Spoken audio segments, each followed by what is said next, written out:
Moshe Rabbeinu was all composed, said Hashem, if you don't forgive this nation, just erase me from your books.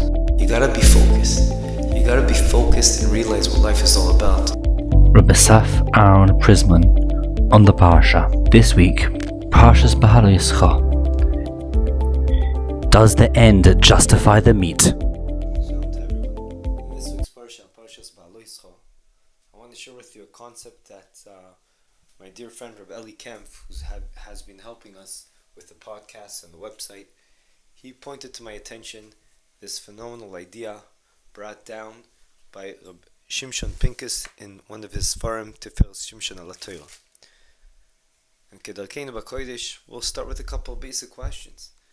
We all know in this week's Parsha that Bnei Israel were crying out to Hashem, enough of the mann, we want to eat real hardcore meat. That's what we want. They start to cry to Hashem, to Moshe Rabbeinu, and they say, please give us meat. And as a result, we know Moshe Rabbeinu got upset at them, HaKadosh Baruch Hu got upset at them, but not just upset. This was upset to the extreme, as they say. First of all, if you look carefully in Pasuk Yud, it says that HaKadosh Baruch Hu heard what they wanted. They started crying about the meat, and it says, Vayichar af Hashem me'oid. HaKadosh Baruch Hu was greatly upset and angry at them. And so to Moshe Rabbeinu said, I can't take this anymore. This is what HaKadosh Baruch Hu, you're giving me this responsibility to take over, to be in charge of Am Yisrael. He keeps on saying, I alone can't carry the entire nation. If this is how you do to me, just kill me now. What's going on over here? Is this not the same Moshe Rabbeinu that with the big sin of the golden calf, Chet Eigel, Moshe Rabbeinu was all composed and said Hashem, if you don't forgive this nation, just erase me from your books. He was all composed. He said, let's take Mila Hashem Eli. Who's coming with me to fight the people that sinned heavily? Let's kill them and let's restart. But Hashem, please forgive them. And what happened over here? And it's very weak to say such an answer as it's the straw that broke the camel's back. We're talking about Moshe Rabbeinu, the Heilig Moshe Rabbeinu. So what's going on over here? Also, I want to medayek that I don't think we saw this in the other sins. Maybe I'm wrong. If you find so, please correct me. But over here it says, Vayichar af Hashem, HaKadosh Baruch Hu was very upset. Vayichar af Hashem me'oid, very upset. Ad kan, question number one, what happened over here? It seems like in this chet, the mitoinanim, that they complained about wanting meat, there was something deep over here that caused Moshe Rabbeinu to react in such a fashion and HaKadosh Baruch Hu to react in such a fashion. Question number two, what are they crying about meat? They have something that was unbelievable. Never ever has there been such a thing in history. The mann was something, the Gemara explains, the Midrash says, it looked like diamonds. It tasted like anything you wanted it to taste like. It was unbelievable. What are they crying about? And yet they complained about the fact that it was lechem aklukal, which means it was unbelievable. It gave you every nutrition value you needed, and you didn't have to there's nothing coming out of the body. Everything stayed in. And they were crying about that? How can they cry about that? That's an unbelievable thing. That's question number two. Question number three is, what do you mean? The mann tasted like anything they wanted. So it tasted like meat. So what are they crying about meat? What's going on over here? So many questions. And let's not forget, as my dear friend Reb Svei said to me, all the Rishonim ask, what do you mean they didn't have? They had meat. They had cattle. They had cattle and sheep and everything. So what are they crying about? They don't have meat. Some of these questions are Rav Shimshon Pincus, some I added, and we'll start trying to answer all of them. First of all, the Gemara tells us that although we all know of Chamisha Chumshei Torah, as we know from the Echad Miyodea, but really the Gemara says that there's seven. There's seven because Bamidbar is really split into three. And the split happens right over here in Behaaloscha. Everything until the pasuk Vayibin Soaron is one. The psukim of Vayibin Soaron is number 2. And number 3, meaning Bamidbar, is split into 3. And number 3 is everything after Vayibin Soaron. Says Rav Shimshon Pincus, the first part of Bamidbar is how the best way Bnei Israel should really live, where there's a dwelling around the Shechina, and the Shechina's in the middle, and the divine presence of HaKadosh Baruch Hu is in the middle, and everything's in harmony, everything's perfect.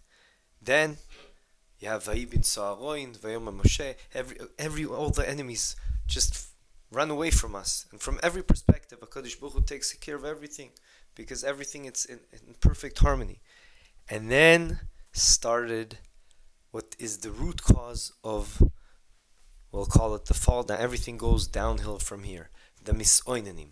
So once again, what is it about this chet of the misoinanim that they complained about the meat that was so bad?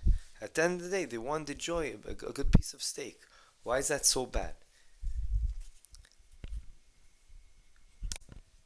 The answer I'd like to pose, based on what Rav Shimshon Pincus says, is that they couldn't take it with the spiritual intensity that was facing them.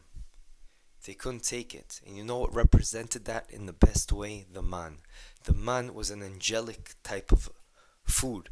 It was exactly what the body needed. That's it. Not a bit more, not a bit less. And hagufaraya, they didn't need to go to the washroom. Everything was perfect. Everything was perfect. This is exactly the thing that bothered them. They couldn't take this spiritual intensity, being with HaKadosh Baruch Hu every second. Of course, they want kosher meat. Of course, they want to go in the ways of HaKadosh Baruch Hu. Everything's great. But they want to live in a way, HaKadosh Baruch Hu, we did what we needed to do. Now let us enjoy life also. Why can't we have also a good geschmack steak and also learn amazingly and do chesed? What's wrong? Why is there a contradiction over here? They couldn't take the in-your-face spirituality, and that's what the mann represented. And there's a lot to talk about this. For example, the Midrash says that a person knew exactly where he was holding on the spiritual level, depending on how many steps he had to take in order to get the food in the morning when he woke up. It was a 2 steps or 10 steps. That means he's getting instant feedback where he's holding on a spiritual level. If you think about it, that could be difficult. It's very intense. They needed a break. They needed a timeout. And that is why they complained to Moshe Rabbeinu. Because until that point, meaning until Vayibin Soaron, until that point where everything was in perfect harmony, they had a very special relationship with HaKadosh Baruch Hu. They were almost directly with HaKadosh Baruch Hu, of course, via Moshe, through Moshe Rabbeinu. Everything was through Moshe Rabbeinu, but it was almost directly with HaKadosh Baruch Hu. Any question they had, they just came to HaKadosh Baruch Hu, can we have Pesach Sheni? We missed out, we were Tameh. Please, can we have Pesach Sheni? Moshe Rabbeinu says, just a second. Let's ask HaKadosh Baruch Hu. B'chvoido ve'atzmo. They asked HaKadosh Baruch Hu, yeah, they should have Pesach Sheni. From then, there was Pesach Sheni. They couldn't take that. That was too intense for them. And therefore, they said, that's it. We don't want this. We want from now on, we remember they even cried out, and this is another question that we can answer. They cried out, we want the fish. We remember. That's also a diuk I want to make. It doesn't say we want to eat fish, but we remember the fish and the melon, etc., that we ate in Egypt. And the question begs itself, what do you mean? What did you eat in Egypt? In Egypt and Mitzrayim, you were slaves. Some Rishonim Be'emet tried to ask, well, what's going on? What fish did they get? They got nothing. They eat matzah, the most basic food item there is. What are they crying about now? The fish they had. And some Rishonim answer, it was the bad fish that went bad, they gave it to them. But what really happened is, they're crying and saying, it's not really the item of food they ate, it's more the fact that the food had nothing to do with spirituality. Let us just eat food that has nothing to do with spiritual context. That's it. That's all they wanted. They wanted time out. They wanted to break a bit away from HaKadosh Baruch Hu, Chas v'Shalom. But that's what they wanted to do. And that's why Moshe Rabbeinu was so upset. And that's why the cattle they had wasn't good enough, because the tzoin, that in those days, the only way you could eat meat was through giving a sacrifice to HaKadosh Baruch Hu. Again, spirituality. That's the only, shech the meat, go to the Kohen, shechted the meat, and then they ate the meat only after it was brought on to on the Mizbeach. They couldn't take that anymore. Just let us enjoy the meat. We want meat in between our teeth. That's the lashon they used. That's what they want. They want that experience of just enjoying the physical, having a geschmack, a steak. And that is what Moshe Rabbeinu realized, whoa, they're here just to enjoy Gashmias. And of course, this is not a contradiction to what we said last week, that we tried to elevate the physical. But again, that means the physical is in the context of spirituality. And now they want to totally disconnect and change what is considered a means to an end. This is it. Yes, only temporary, only a couple of hours a day. Let us enjoy life. Let us enjoy the food, amazing steaks. No. That is what upset Moshe Rabbeinu, and of course also HaKadosh Baruch Hu. Rav Pincus adds to this a very interesting idea, very unique idea that has to do with the fact that they were able to eat milk products, but they want to have proper meat. What is this symbolic idea behind this? Says Rav Shimshon Pincus that Chazal tell us in the Gemara in Behaaloscha Daf Vav Amud Beis that the basar that has a red tint to it because it's made of blood, really. Now even milk is also made of blood. After the blood goes through a certain transformation, Ayin Sham, check it out in Behaaloscha. But the difference is, says Chazal in the Midrash in Yalkut Shimoini in Parshas Behaaloscha, they say that the milk that a baby has from the mother, within that milk, he tastes any food item that the mother ate. However, meat, on the other hand, when you take a piece of meat from the animal that you have, after you cook it, it's something totally different. You really get a piece from the behema, from the animal direct. And that is exactly what represents what happened here. The mann was like milk. It was directly from Hashem, and it could taste like anything you wanted. But you had a direct connection to HaKadosh Baruch Hu. And that's the type of life they lived until that point. Everything was through via Moshe Rabbeinu to HaKadosh Baruch Hu, direct, unbelievable, such a high level. And they said, enough, we want meat. That's why they remembered everything they had in Mitzrayim, because in Mitzrayim had nothing to do with spirituality. They could just have food and enjoy food. And that is exactly what they were crying about. With that, we pretty much answer all our questions, but it gets even better. When you look at the new, as we said, Bamidbar is split into 3 Parshas.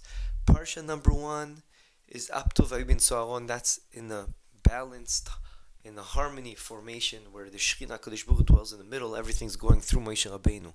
Then you have the outcome of that in the Vayibin Soaron. Look at the translations to the Psukim. Everything's going amazing.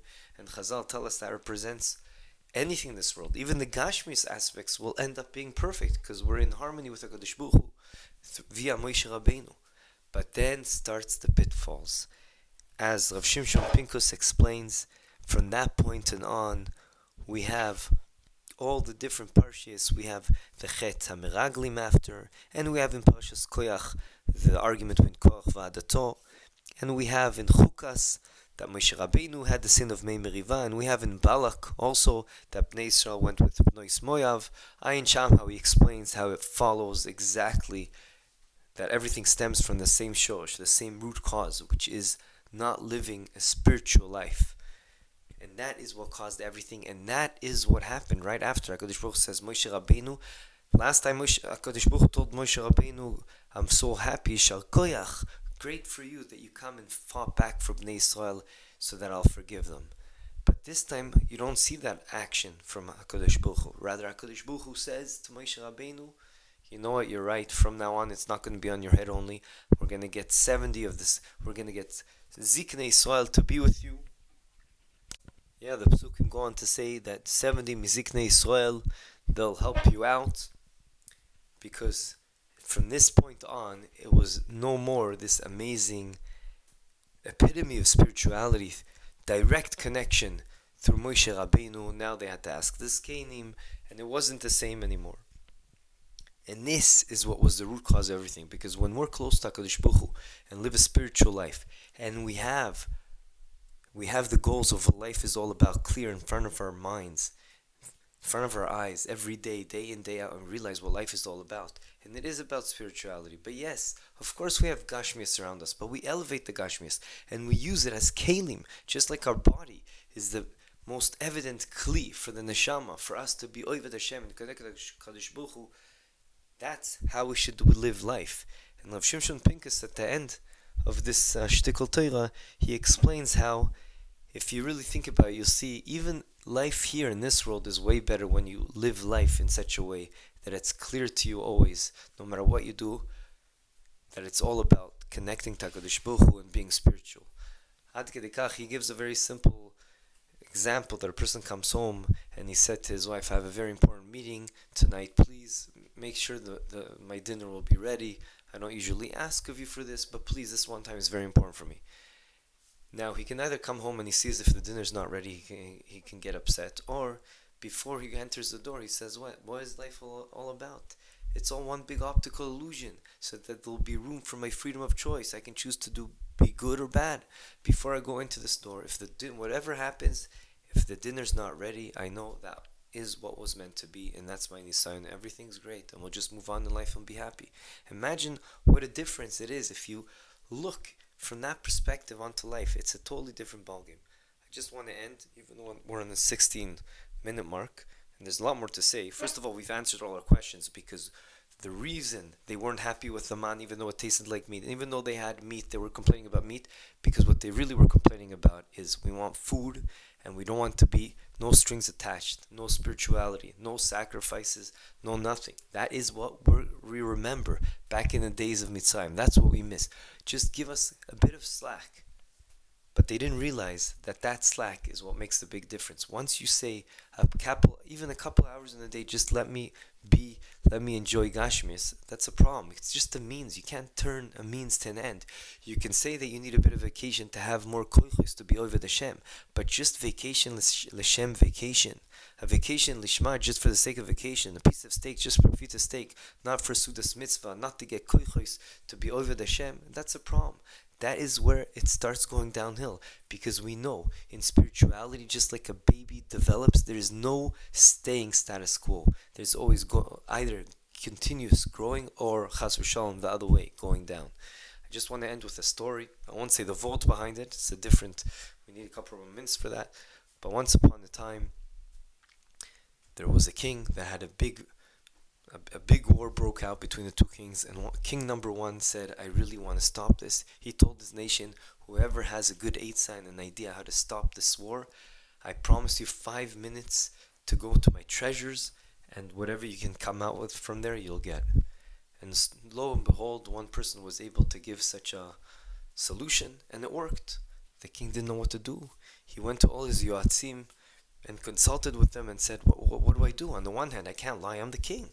On the other hand, I don't want him to take 5 minutes worth from my treasures. That's crazy. What do I do?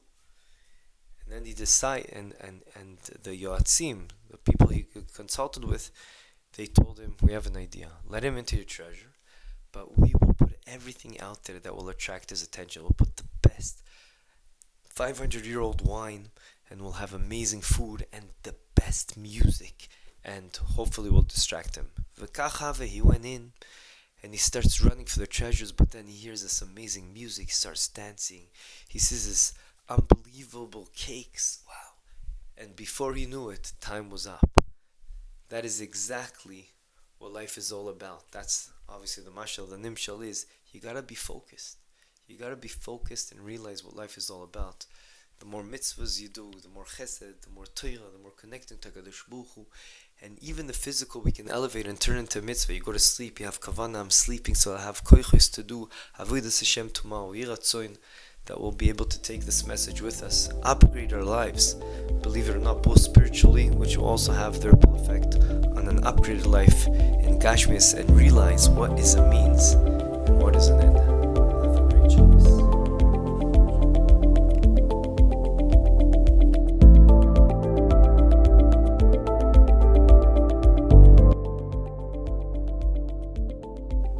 This is the Prism of Torah podcast. Please visit our website prismonoftorah.com. We are about to relaunch our entire podcasting system, including a new website, a new look, new artwork. Please come back in order to hear more details about our new website. You can contact us prismonoftorah@gmail.com. Don't forget to click subscribe, share with your friends and your family.